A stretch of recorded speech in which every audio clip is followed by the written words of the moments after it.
ओम तत्सत। ओम श्री परमात्मने नमः। ओम श्री गुरुवे नमः। योग वशिष्ठ। किरात राज सुरघु का वृत्तांत।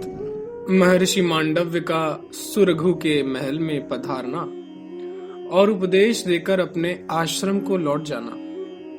सुरघु के आत्म विषयक चिंतन का वर्णन तथा उसे परम पद की प्राप्ति।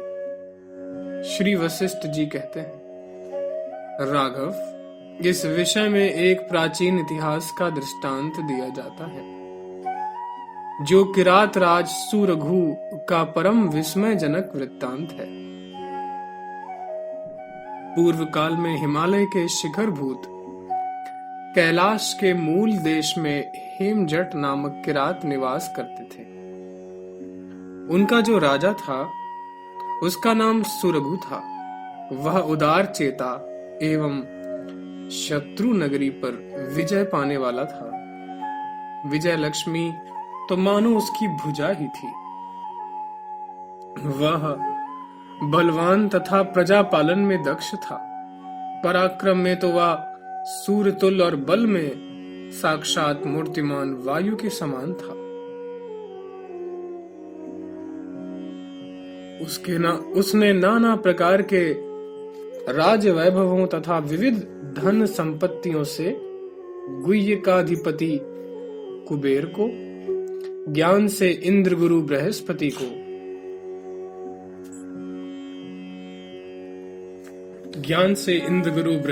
को और काव्य गुणों से असुर गुरु शुक्राचार्य को जीत लिया था।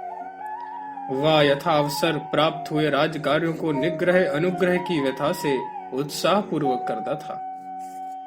तदनंतर उन राज कार्यों से उत्पन्न हुए सुख दुखों से उसकी परमार्थिक गति उसी प्रकार अभिभूत हो गई जैसे जाल में फंसे हुए पक्षी की गति रुक जाती है। तब वो यूं विचार करने लगा, मैं इन दुखी प्रजाजनों को कोलू में पेरे जाते हुए तिलों की भांति क्यों बलपूर्वक पीड़ित करता हूं? मेरे समान ही इन सभी प्राणियों को भी तो दुख होता होगा। अतः अब मेरा इन्हें और अधिक दंड देना व्यर्थ है।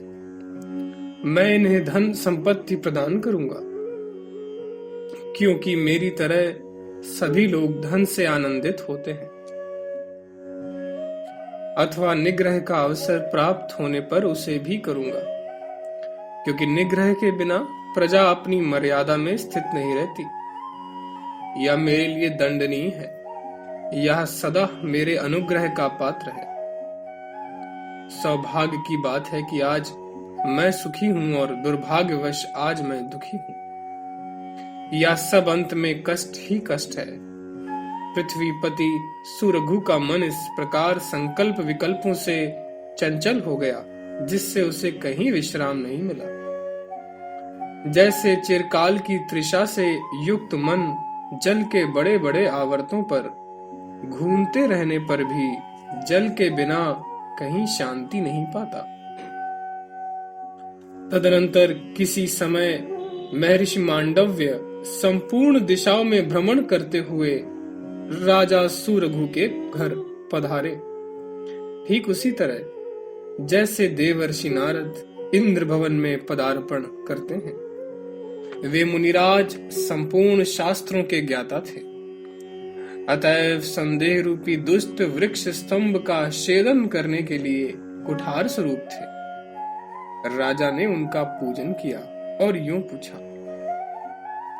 सुरघु ने कहा, मुने, जैसे लक्ष्मीपति भगवान विष्णु का दर्शन करके भक्त परम प्रसन्न होता है, उसी प्रकार आपके शुभ आगमन से मुझे परम हर्ष प्राप्त हुआ है। भगवान, आप तो संपूर्ण धर्मों के ज्ञाता हैं और चिरकाल से परम पद में विश्राम भी कर चुके हैं। अतः जैसे सूर्य अंधकार का विनाश कर देते हैं, उसी प्रकार आप मेरे संशय का निवारण कीजिए। क्योंकि दुख के स्वरूप को पूर्णतया जानने वाले विज्ञ जन संशय को ही महान दुख बतलाते हैं। भला महापुरुषों के संग से किसके दुख का विनाश नहीं होता, अर्थात सभी के दुख नष्ट हो जाते हैं। प्रभु, अपने प्रजाजनों पर मेरे द्वारा किए गए निग्रह और अनुग्रह से उत्पन्न हुई चिंताएं मुझे उसी प्रकार उत्पीड़ित कर रही हैं जैसे सिंह के नख हाथी को कष्ट में डाल देते हैं। अतः मुने, जिस प्रकार मेरी बुद्धि में सूर्य की किरणों के समान समता का उदय हो और विषमता ना आने पाए, कृपा पूर्वक वैसा ही प्रयत्न कीजिए। महर्षि मांडव्य बोले, राजन, जैसे सूर्य की किरणों के स्पर्श से कोहरे का विनाश हो जाता है, उसी तरह वैराग्य, श्रवण, मनन, निधिध्यासन रूप अभ्यास आदि निजी प्रयत्न से तथा आत्मस्थिति रूप उपाय से मन की यह कायरता पूर्णतया नष्ट हो जाती है। आत्म विषयक विवेक विचार करने से ही मन के भीतरी संताप का शमन होता है। ठीक उसी तरह जैसे शरद ऋतु के आगमन मात्र से विशाल मेघमंडल विलीन हो जाता है, इसलिए तुम मन ही मन विचार करो। ये जो पुत्र, मित्र आदि अपने संबंधी हैं तथा अपने शरीर में रहने वाली इंद्रियां हैं, वे तत्वतः कौन हैं और कैसी हैं? मैं कौन हूं, कैसा हूं? यह दृश्य जगत क्या है? प्राणियों के जन्म मरण कैसे होते हैं? यूं हृदय में विचार करने से तुम्हें परमोत्कृष्ट महत्ता प्राप्त हो सकती है। इस प्रकार जब परमात्म तत्व का यथार्थ अनुभव कर लेने पर तुम संतुष्ट हो जाओगे, तब जैसे संतान संतुष्ट हुए पिता की कृपा का पात्र होता है, उसी तरह वे सभी संपत्तिशाली राजा महाराज तुम्हारे कृपा पात्र हो जाएंगे। सज्जन शिरोमणे, परमात्मा की प्राप्ति रूप महत्ता के प्राप्त कर लेने पर तुम्हारा चित्त जागतिक विषय भोगों में उसी प्रकार नहीं डूबेगा जैसे गाय के खुर के गड्ढे के जल में हाथी नहीं डूबता। तुम्हारे अंतःकरण में केवल दृश्य का अवलंबन कर लेने वाली वासना रूपी दीनता छाई हुई है। अपनी उसी दीनता के कारण तुम कीड़े की भांति भोगों में पच रहे हो। जो सर्वात्मिका बुद्धि से सब देश में, सब काल में, सभी प्रकारों से संपूर्ण दृश्य प्रपंच का परित्याग कर देता है, उसे सर्वरूप परमात्मा अपने आप उपलब्ध हो जाते हैं। किंतु जब तक संपूर्ण दृश्यों का पूर्णतया त्याग नहीं हो जाता, तब तक परमात्मा का साक्षात्कार होना दुर्लभ है, क्योंकि सभी अवस्थाओं का परित्याग कर देने पर जो शेष रहता है वही परमात्मा कहा गया है। राजन, अन्यान कार्यों का परित्याग करके आत्मा जिस विषय की प्राप्ति के लिए स्वयं सब प्रकार से यत्न करता है, उसी को पाता है। उससे भिन्न कुछ नहीं मिलता। इसलिए अपने आत्मा का साक्षात्कार करने के लिए सभी विषयों का परित्याग कर देना चाहिए, क्योंकि सब कुछ त्याग देने पर अंत में जो दृष्टिगोचर होता है वही परम पद है। वही परम पद है। श्री वशिष्ठ जी कहते हैं, रघुनंदन, महर्षि मांडव्य राजा सुरघु को यूं उपदेश देकर अपने उसी रुचिर आश्रम की ओर चले गए जहां मुनियों का जमघट लगा रहता था।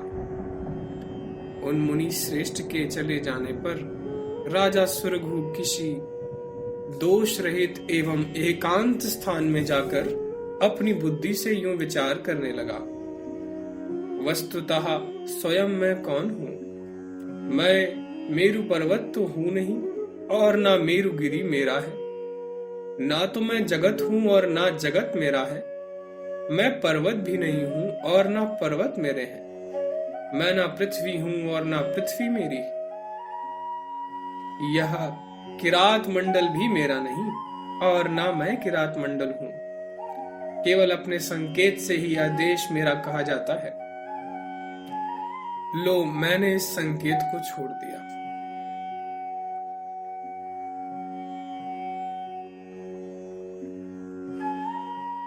अतः ना तो मैं देश हूं और ना यह देश मेरा। इस नगर के विषय में भी इस कल्पना त्याग से यही निश्चय होता है कि यह पुरी, जो पताकाओं और वन श्रेणियों से सुशोभित, वृत्तियों और उपवनों से व्याप्त तथा हाथी घोड़ों और सामंतों से परिपूर्ण है, वह मैं नहीं हूं और ना यह पुरी मेरी, जो मिथ्याभूत मान्यता से संबंध रखने वाला और उस मान्यता का विनाश होने पर नष्ट हो जाने वाला है, ऐसा या भोग समुदाय और भार्या आदि कुटुंब भी मैं नहीं और ना ये सब मेरे हैं। इसी प्रकार भृत्यों, सेनाओं, वाहनों एवं अन्यान नगरी से युक्त राज्य मैं नहीं हूं और ना राज्य मेरा है, क्योंकि यह मान्यता तो केवल कल्पित है। इस शरीर में स्थित मांस और अस्थि भी मैं नहीं, क्योंकि ये जड़ है।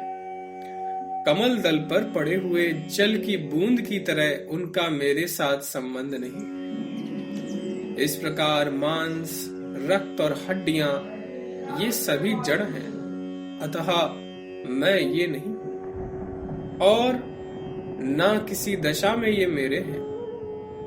कर्मेंद्रियां भी मैं नहीं और ना कर्मेंद्रियां मेरी हैं। इस प्रकार इस देह में यावन मात्र जड़ पदार्थ है, वे मैं नहीं हूं।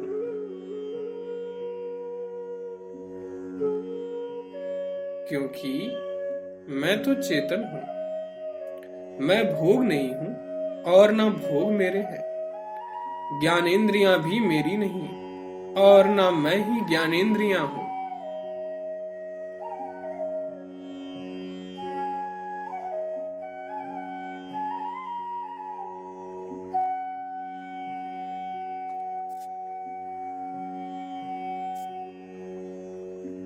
क्योंकि वे जड़ और आत्म स्वरूपा हैं, जो संसार रूपी दोष का मूल कारण है। वह मन भी मैं नहीं, क्योंकि वह तो जड़ है। बुद्धि और अहंकार भी मैं नहीं और ना वे मेरे हैं, क्योंकि यह दृष्टि मनोमयी होने के कारण जड़ है। यूं चंचल स्वरूप वाले शरीर से लेकर मन, बुद्धि और इंद्रिय आदि तक जो स्थूल सूक्ष्म भूतों का समुदाय है, उनमें से मैं एक भी नहीं।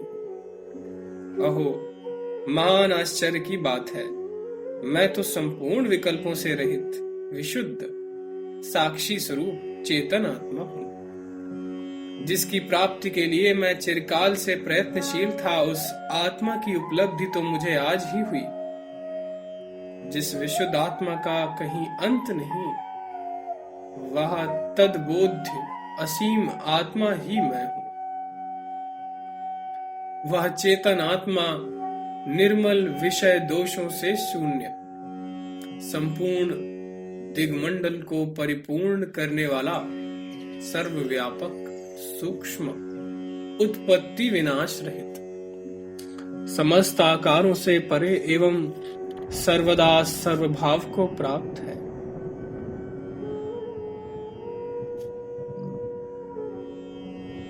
जगत की यह अनुभवात्मक कल्पना भी चेतना शक्तिमयी ही है।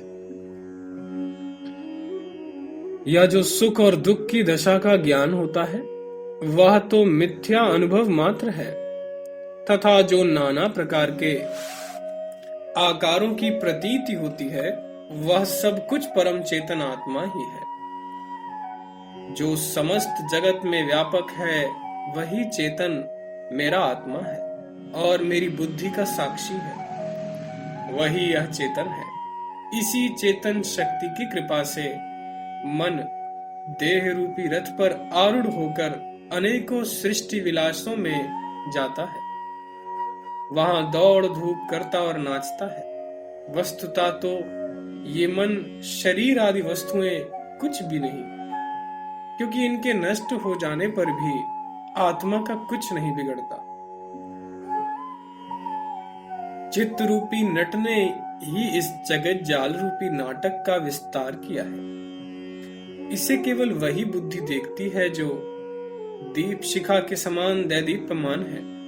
अत्यंत खेद की बात है कि निग्रह और अनुग्रह की स्थिति में मुझे देह विषयणी चिंता व्यर्थ ही हुई, क्योंकि परमार्थता देह कुछ भी नहीं। अहो, अब तो मुझे विशेष रूप से ज्ञान की प्राप्ति हो गई, जिससे मेरा असद विचार नष्ट हो गया। जिसे जानना आवश्यक था उसे मैंने जान लिया, और जो प्राप्त करने योग्य था उसे पा लिया।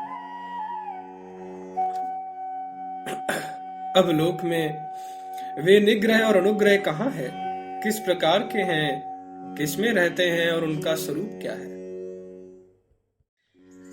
इसी तरह हर्ष और अमर्ष की परंपरा भी कहाँ, अर्थात ये सभी व्यर्थ कल्पना मात्र ही है।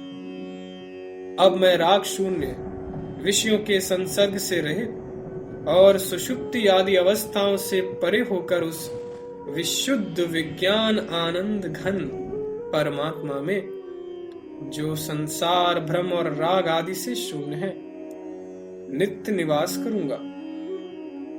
श्री वशिष्ठ जी कहते हैं, रघुकुल भूषण राम, जैसे गादी नंदन विश्वामित्र ने अपने तपोबल से ब्राह्मणत्व प्राप्त कर लिया था, उसी तरह हेमजट नामक किरातों के राजा सुरघु ने निश्चयात्मक ज्ञान के बल से परम पद प्राप्त कर लिया।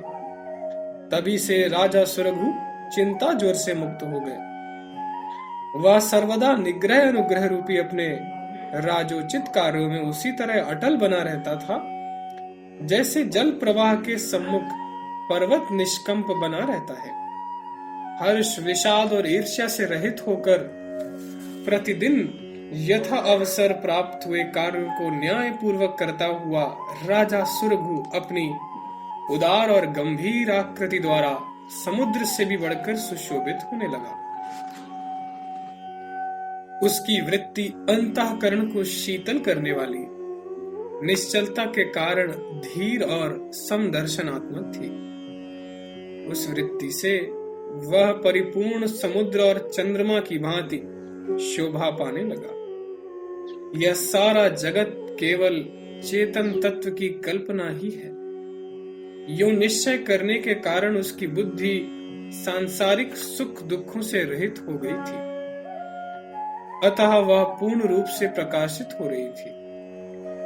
इसलिए प्रबुद्ध तथा चेतन में विलीन हुआ वह राजा हर्षित होते, प्रफुल्लित होते, पूर्ण रूप से स्थित रहते, चलते बैठते और सोते समय सदा सम स्वरूप परब्रह्म परमात्मा में ही स्थित रहता था। उसका शरीर विकार रहित था तथा नेत्र कमल के समान सुंदर थे। वह अनासक्त भाव से राज्य करते हुए सैकड़ों वर्ष पर्यंत इस भूमंडल पर विद्यमान रहा। तत्पश्चात उसने स्वयं ही इस पंचभूतात्मक शरीर का परित्याग कर दिया और परमात्मा का यथार्थ ज्ञान हो जाने के कारण, जो सृष्टि और प्रलय के हेतु तथा ईश्वरों के भी ईश्वर हैं, उन परब्रह्म परमात्मा में प्रवेश कर गया। ठीक उसी तरह जैसे नदियों का जल परिपूर्ण समुद्र में प्रवेश करता है, वह विशुद्ध एक रस स्वप्रकाश परमात्मा को यथार्थ रूप से जान चुका था और जन्म आदि विकारों से रहित अवस्था को प्राप्त कर लेने के कारण उसके समग्र शोक शांत हो गए थे। इसलिए वह पूर्ण रूप परब्रह्म परमात्मा में उसी प्रकार एक ही भाव को प्राप्त हो गया, जैसे घट के फूट जाने पर घटाकाश महाकाश में मिल जाता है। ओम तत्सत। ओम तत्सत। ओम तत्सत।